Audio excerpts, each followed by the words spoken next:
privileged group, another group is left behind or used, right? So queers are starting to show we can eat meat just like straight people. We're not all lesbian vegetarians, we're not all hippies like that.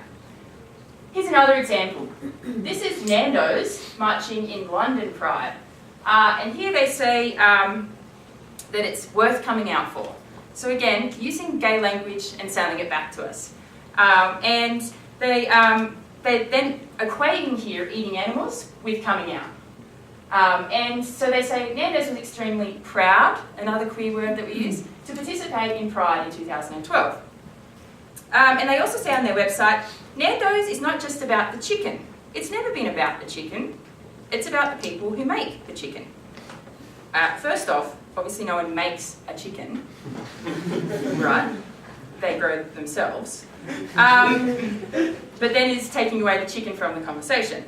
And they've also say, for the past 5 years, we've dusted our feathers, put on our best party outfits, and took gay pride by storm.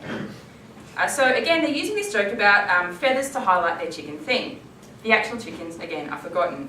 This enables a rebranding of pride, and therefore queerness, as through the dead non-human. Placed along, if I place this alongside Burger King, and we'll see some other examples, the constructed normalised queer is palatable. So it serves to reinforce queers as no longer disposable and what I do talk about as abject, but as normal because we eat animals. So queerness here is being rebranded and made acceptable. As I'm running low on time, let's go to Benji the Gay Bull. Oh yeah, who's heard of Benji the Gay Bull? So Benji the Gay Bull was apparently not interested in any of the cows in the paddock, therefore must be gay, you know, like hashtag born this way. And so then he was going to be killed because he was gay, right? So in the gay UK, there was a campaign for him to be saved, and they said, we want to ensure he's not killed off just because he's gay. Interestingly, what happened, Sam Simon, the Simpsons creator, who is gay, rescued him and sent him to a sanctuary. And then the sanctuary castrated him. And then there was like, oh, how can you castrate him? And the sanctuary were like, well, you know, like we don't know if he was like hashtag born this way. Maybe he just didn't like any of those cows. So we can't take the risk of that. And so then this became a big thing, right? Because bulls being seen as virile. I could go into like a long commentary around the AIDS crisis and how queerness with that was painted, especially around gay men, as being weak. And so then we have, this is very reductive, we have a shift towards a focus on really intense masculinity in gay male scenes to show I haven't contracted the disease. That's very reductive in quick history. So I think we can relate this to this idea of we've got to save this bull, because what do bulls stand for? Virility and power in our ideas of patriarchy, yeah? So he has to be saved not because he's gay. So in this book I read called Beef, A History, I think I maybe am a masochist, they say that that meat is claimed to be the source of power through protein, and they say to be meaty means to possess merit and conviction, to be vegetal means to be practically dead. The obvious irony in the statement is that meat is the dead cow or other non-human animal that is consumed by the alive human. And meaty in this interpretation is apparently about conviction and merit rather than the understanding of this as overly masculine. And so again, we see this as the opposite in gay men. And saving him is also further problematic here because it's not about the death of the non-human, it's about killing the gay, right? So it has nothing to do with Benji. So this then constructs that Benji is only worthy of being alive because he's gay, but edible when he's straight. So this kind of reverses what we usually see in humans. So his life is rendered through his sexuality, and therefore a creation of his sexuality is essential to his being is perpetuated, the idea that we are born this way within kind of gender binary. So they've used to create, queers here in this campaign have used to Benji to create ourselves as livable, and therefore our sexuality is inherent as us, therefore give us gay marriage as kind of the trajectory here. So by using a live bull to highlight the life of the queer, the dead heterosexual bulls are forgotten. In this example, it's through the assumed sexuality of the gay bull that queers render themselves as non-abject. Oh, I don't have time to talk about Lady Gaga's meat dress, but we can save that for another time. Everyone knows what I'm talking about. That was in protesting Don't Ask, Don't Tell. She wore a meat dress. Honestly. So this is my final point. Chick-fil-A. Anyone know about this? Unfortunately, I do too. So Chick-fil-A, what happened was it's owned by some Christian people, and they came out. I didn't even plan that. Against gay marriage. Actually, also, I think infinitely more concerning is that they support ex-gay ministries. So anyway, some groups got a hold of this, and so then there was this big controversy, and they had kiss-ins at Chick-fil-A. And here we see some graffiti where it says, "God loves fags and chicken." Also, say no to homophobia, say no to Chick-fil-A. I used to like Chick-fil-A, but I love my gay friends more. Honestly, sometimes LA's get things so wrong. Like, I just don't ever have a song like that, please. Oh my God. And at the top, we have a kiss-in at Chick-fil-A, as you can see. And down the bottom, this was some signs that were put around: be more tolerant, boycott Chick-fil-A. So, what's starkly missing from the debates is, of course, the non-human animal. We're debating whether one should buy the chicken or not buy the chicken, but no one is talking about the chicken herself. In fact, the dead chicken is used within the protesting of the company. So one of the tropes used by people protesting was a person in a cow suit holding a misspelled sign. This was a play in a previous advertising campaign Chick-fil-A had, where they had a cow holding a sign saying "Eat more chicken," spelled wrong. The signs that the cows are holding look as though they are written in blood, but the lettering is black.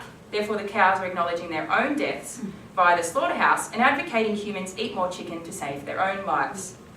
Notwithstanding, if humans weren't eating cows, they would probably never have been born. So the use of the incorrect spelling by the cows is an attempt to show their apparent stupidity.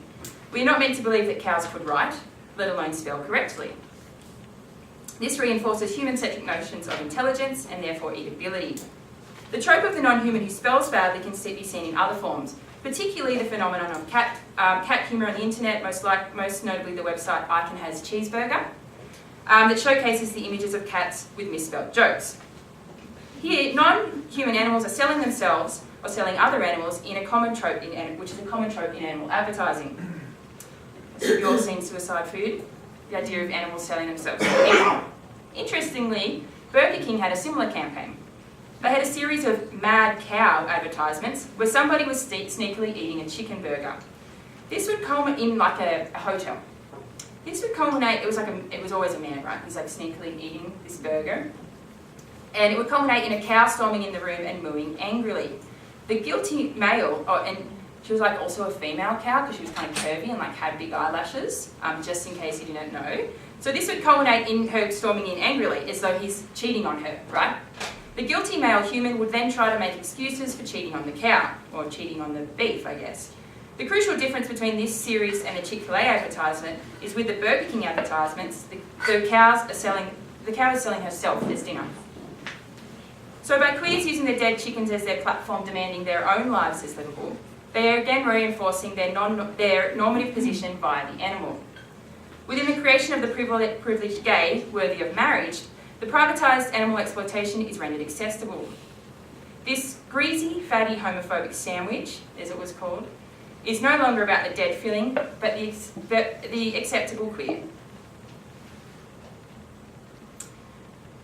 So why does this matter? Well, I'm in a room where the animal part I don't think I need to worry too much about.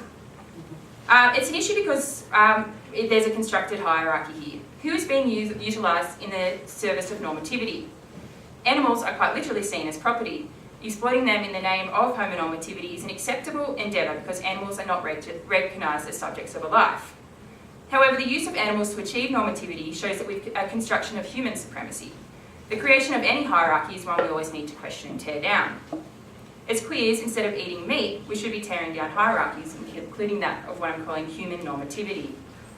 In the 4 examples overall, it is evident that within larger society, the agenda is to normalise queerness, to make gays just like heterosexuals. Therefore, it reinforces heteronormativity. This reinforcement of heteronormativity is done via the death of non-humans. Gays are linked to dead meat by a sewage by the fact that they can eat the meat and therefore transcend their abjection. After all, they were born this way. With this pink-washed and what we call pink dollar, animal cruelty, gays deemed the eating of meat acceptable and in fact gay. This pink-washed capitalist project is reflected in the hashtag for Burger King's Be Your Way. In this capitalist rhetoric of self, you're to be the only way that you wish to be, and that way is to consume the dead flesh of animals, that is to be mass-produced. I want to know, echoing the man's question in the Burger King advertisement, is that it? Does queerness want to in fact be the same inside? That is, comprised of mass-produced meat from animals tortured in factory farms? Or in fact, whether we want to still be getting or giving blowjobs in the back room of clubs called Babylon? Thank you.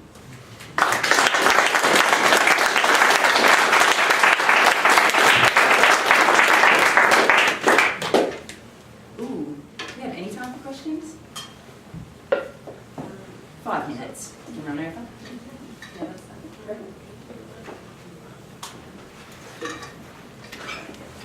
The next question is meant to start at past, right? Is it? Do people mind if we have questions for 5? We did start. We started 10 minutes late. Yeah, cool.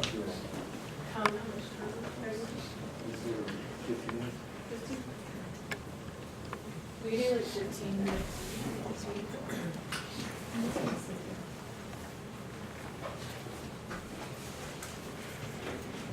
I have a question for Jess. Yeah. This may be tangential to your specific points, but I think it's within your wheelhouse of expertise. I'm curious how you feel about the language and the framing of the conversation around gay and queer tolerance, and the predominance of like we're tolerating the gay agenda at this point. Can you speak to that at all? So do you mean like how gay people are asking to be tolerated? As in like the conversation being framed around like the concept of tolerance. Yeah. Like we're tolerating this phenomenon. I mean, I think the word tolerance is one of the most vile words in the English language because, yeah, I mean, I don't want to be tolerated. I want queer liberation and revolution. So that's what we should be aiming for, because to be tolerated is is really only what homonormativity is ever going to get us. We're never going to be straight. We're never going to be seen within. We're never going to gain the privilege of heteronormativity, or some of us might, who already have certain privileges anyway, and already have gained those privileges. So I think that in saying tolerate us, what we are actually doing is saying tolerate some of us, those who are acceptable to you, and that's going to be acceptable families who are white, who have nice houses, etc. And instead of actually going, what we want to do is change the conversation, change what acceptance is, and to make sure that those who are accepted are the bears, giving blowjobs in alleyways, along with queer families as well. Yeah.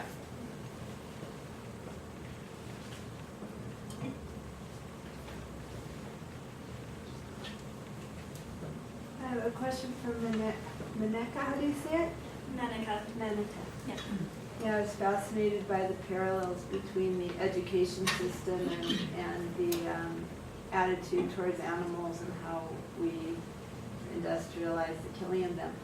I was just curious if you've gone back in history any, because the instance of an industrialized education system is really only a couple of 100 years old, and the instance of using animals for food is thousands of years old. So I'm just curious about that juxtaposition. So I actually do agree with you. So I was actually, I was looking at North American systems of schooling, which are based on the Prussian industrial model. So it's very militaristic in the way that education was conceptualized in North America. Sorry, I'm gonna go like this so I can see you. Yes, and so I definitely think that there are like indigenous epistemologies to education that are completely different, and I definitely agree with you that education before that model was introduced was definitely different. And I think that also like meat production wasn't always as industrialized as it is right now. So I think the two, I don't want to, I'm not 100% sure if they occurred simultaneously, but I feel like with the industrialization of both systems, they might have kind of occurred almost at the same times, and they became like mutually reinforcing systems along with other industrial complexes, like the military industrial complex, for example. So, yeah. And I just want to say one more thing. I was thinking about it because I'm still contemplating this whole idea of us being the voice of animal liberation when they can't speak for themselves. And I was thinking, what other groups in social justice are like that? And in a way, children are very similar. And so that's another parallel.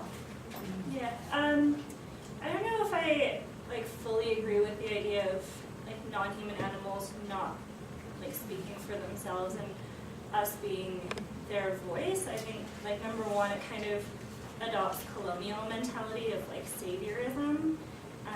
So I feel like that's not something I fully agree with. And then also I think non-human animals do speak for themselves. So they scream, they run away from things that they're afraid of. They use body language that we fully understand because it's the same as what we would do if we were in the same position. So I think the role of animal liberation partially is to work with non-human animals so that they can gain their own liberation rather than to be the ones to hand it to them. I agree with you. I was just saying there's a parallel between, I didn't mean it in the way that Okay, that sounded, sorry, okay. but that they're more vulnerable Mhm. because people don't understand them, Oh, and so right. are children. Yes, I agree with that. Yeah.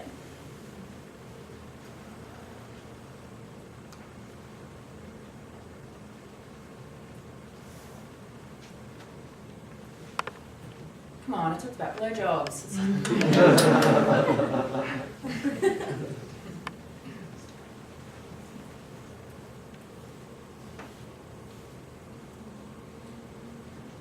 I have a question for Jess. I was just thinking about like the brief little moments in cultural history where there is like some queerness that comes out. Like I'm thinking like 2 years ago when Miley Cyrus came out as genderqueer or whatever, and that was like, and like it seems like it's sort of coming from this like entertainment perspective, like oh you're just like this young little entertainment figure that's like stepping out of bounds for a little bit just to like later assimilate back into normativity. Do you have like any thoughts on like just those little moments of queerness in like popular culture? Yeah, actually, the one of the things that people often say, and probably say to most of the activists in the room, is this is kind of a tangent from your question. Is you'll kind of grow up one day and you'll assimilate, and then like people are always like to me, and then you'll want to get gay married, and then you'll stop all this nonsense, right? And so that's the kind of idea we see, and you're right, from popular culture, that there is some people kind of having an acceptable level of queerness, and then that is then subsumed back in and sold back to us. We're seeing that really intensely right now with trans liberation. There's been some amazing, I can't speak as much to here, but in Australia, changes for trans liberation, but we're also seeing the flip side of that with people like Caitlyn Jenner. And she gets all this kind of, front cover of Vogue or whatever it was. And so this is heralded as this moment of really great, a great moment of trans liberation. And no doubt it was for her, but for the larger trans community, one of the most kind of oppressed communities in the world, really. I mean, not that it's a hierarchy of oppressions, but that's really not. Particularly if trans women are still facing a huge level of violence. And the idea that is liberation is the idea of kind of trickle down, right? Which is, of course, as my friend said, that just means we all get pissed on down the bottom. So I think that these little moments could have some potential if we harness them, but because of like fame culture, they just spark up as these kind of moments of interest and maybe shift things a little, but yeah, I'm kind of pretty skeptical of people like Caitlyn Jenner and Miley Cyrus. Jess, would you like to say something about Lady Gaga? Please? I mean, I'm a gender studies lecturer, so we don't believe, like, you know, we kind of spend all our time trying to debunk the idea of born this way, which is really like one of her big things. I was born this way, and it's this idea of this innate queerness. You know, straight people never have to say I was born straight. So it's still saying when you're othered that this justification that you were born this way, or it's innate, and gender is innate. All these types of things we need to constantly push back against because they're, you know, clearly Western constructs. And Lady Gaga pushes that because she's like this queer figure, you know, but actually she's just really stolen queer culture. She's stolen drag and used it, and she's stolen our queer fashion. I mean, queers have been doing what she does in her performances since before gay liberation, because we're fabulous. So she's just straight up stolen it from us. Similarly, Miley Cyrus is people come and actually voguing, right? Madonna stole voguing from ball culture. So that's the other problem with fame culture, really often stealing queer culture. And her dress. Oh, her dress, the meat dress. Do you know about the meat dress? Can I just quickly add to that what you said? Because I just want to quickly point out that Yana Sturback, who originally did the meat dress, you know about that?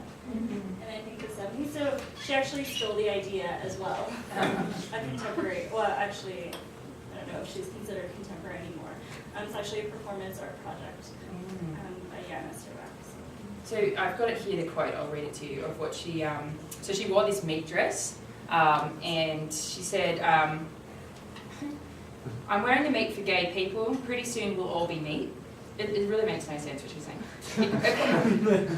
Equality is the prime rube of America, but because I'm gay, like she's like speaking for gay people here, because she's not gay. Because I'm gay, I don't get to enjoy the greatest cut of meat my country has to offer.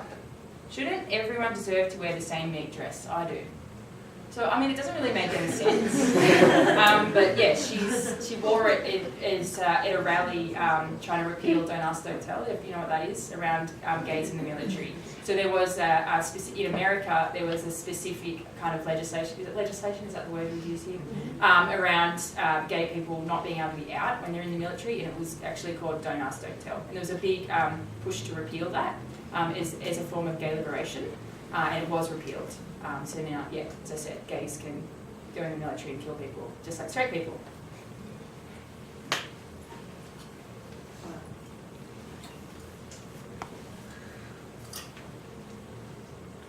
Monica, and about this performance of the 70s, can you I tell us literally more just about look it up. I don't want to get the date wrong.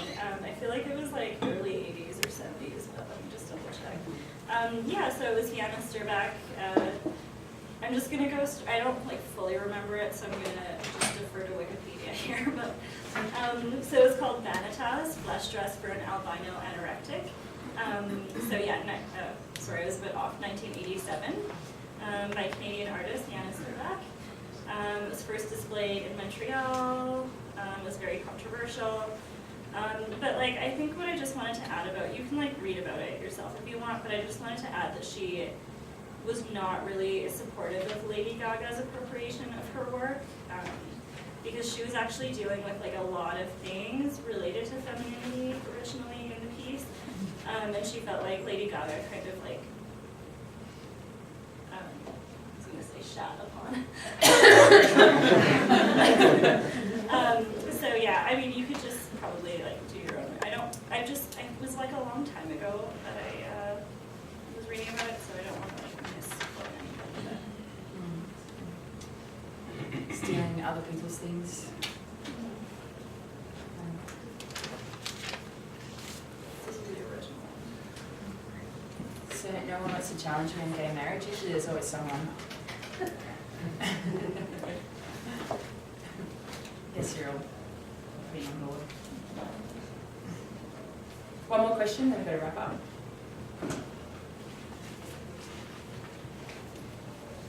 I kind of have, I don't know if it's like really a question, but I wanted to ask Alexandra, right, to thinking of it, the Silence of the Lambs. I never really got that connection of, what is it, Starling, the Jodie Foster's character, how it was the trauma of all of the lambs going to slaughter and how she kind of got rid of that and focused on saving people or whatever. Mhm.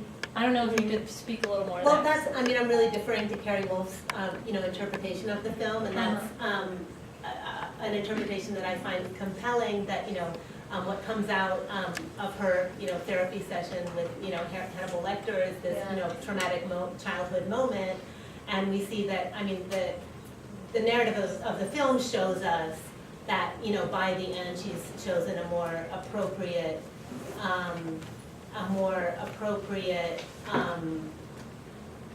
target for her empathy, you Mhm. know? Her empathy for the lambs is situated as something sort of, infantile and, something that has to be discarded as she, fully emerges and takes her place and achieves success in the end by, saving women. Can I add to that? Yeah. Because in Silence of the Lambs, the killer's also kind of a trans character, right? Yeah. And so the liberation of these women, like she's not real, like she's a fake trans woman still in her Right. skin, right? Oh, yeah, So it's like tied into this idea of trans people being fake. Yeah, and totally. not real, or trying to mimic women by Yeah. stealing their women. Wearing their skin and Mhm. exactly, absolutely, Just tied. yeah.